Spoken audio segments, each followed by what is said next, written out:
The Seducter, written and narrated by RJF.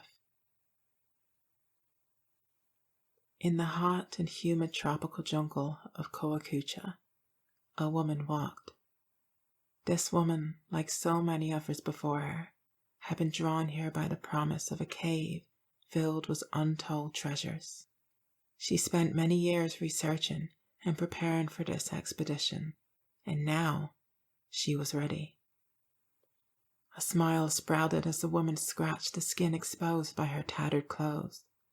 When she drank from her pouch, her expended fluids sweat out from her pores.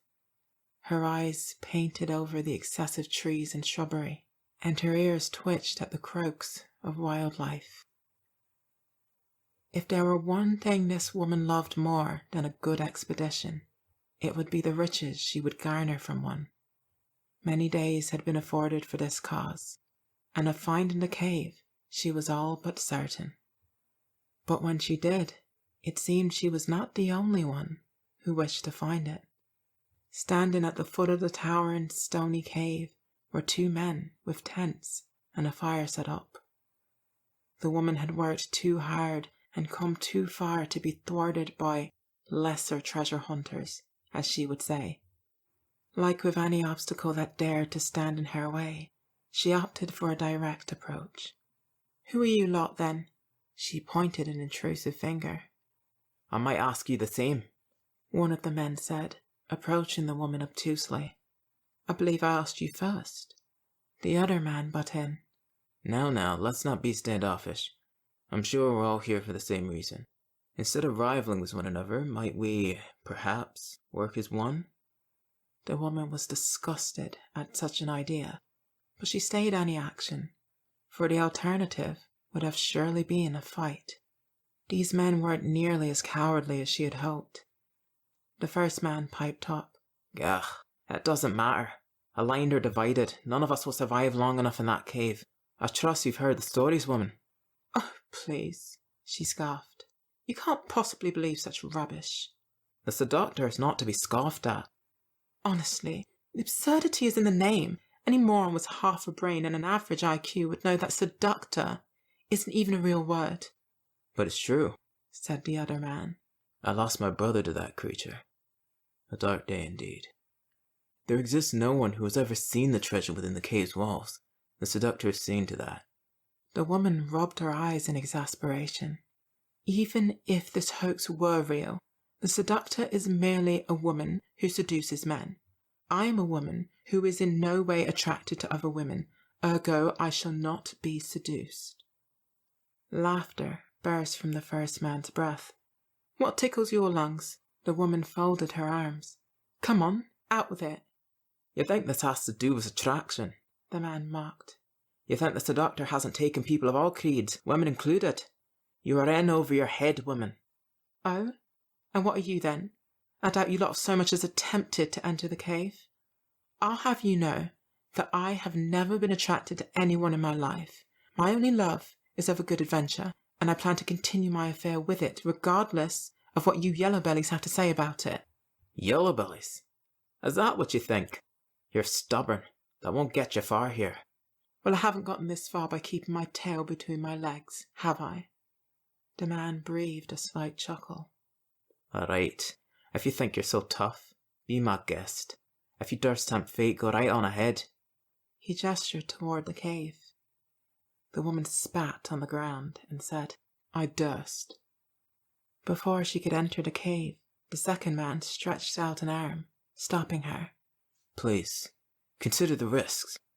Stubbornness is no mark of strength. A little fear never hurt anyone." She looked him dead in the eye. "I have much fear for matters deserving of such, but for this I have none." She pushed past this obstacle like she would all others, and with haste entered the cave.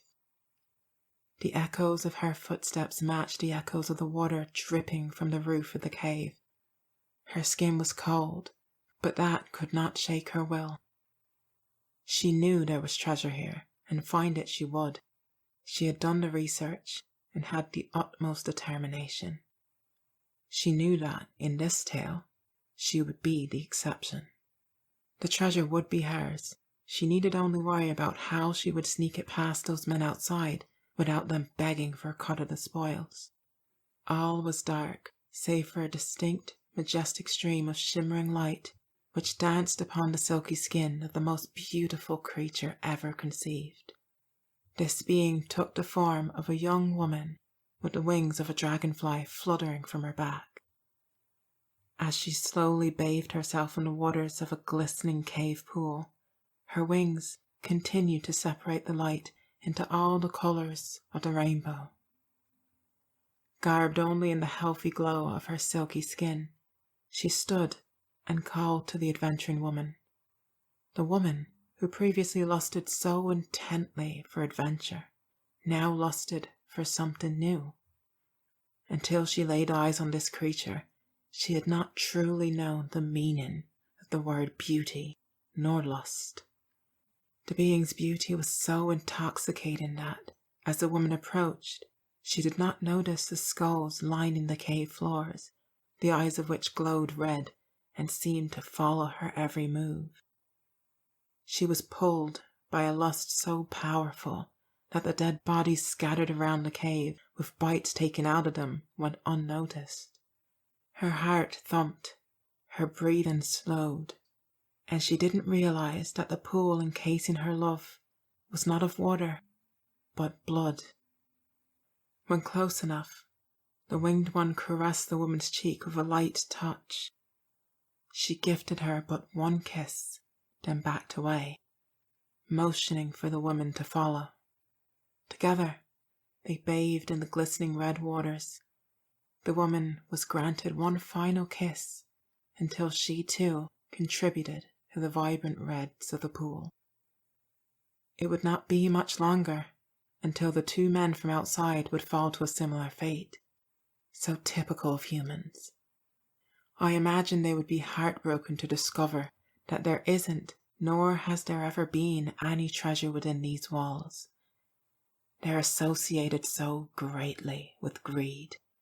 They question not how they can be sure that there is any treasure within this cave if no one has lived long enough to see it.